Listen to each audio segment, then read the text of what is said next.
आम्ही गावाला जातो, शेतीत आमचे दादा म्हणजे प्रवीणचे हो. वडील विठ्ठल तरडे सगळे वारकरी हो. संप्रदायाचे आहेत.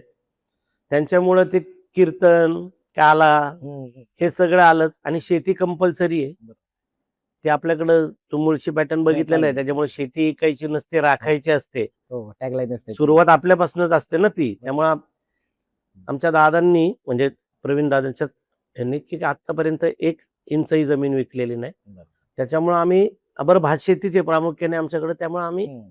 आला पावसाळा एकदा रोप-बिप सगळे गाद्या हे झाली लावले की. की रोप झाली की लावणीला भाताच्या जातो. बरोबर. ते एक आपल्या शिस्तीचा, परंपरेचा आणि आपण ते केलं पाहिजे याचा भाग. दुसरं माझ्याकडं जो तू पेंटिंग आणि याचा विषय बोलला तर तो पारंपरिक व्यवसाय हो, हो. माती कामाचा. हं, हं. म्हणजे आपल्याकडे पूर्वी सगळे म्हणजे गाडगी, मडकी, कुंड्या हे बनवलं हो. जायचं. हो. हे बोळकी, हो, पंत्या. हो. गावागावात ते 12 बलुदार पद्धतच होती हां, पण आपली. आम्ही तो व्यवसाय हं, म्हणून करत बरोबर. होतो हं. पूर्वीपासनं. हं. माझ्या आजोबांच्या काळामध्ये मूर्त्या करायच्या. हं. त्याच्यामुळं म्हणजे माझे आजोबा, पणजोबा हे मूर्तिकार होते.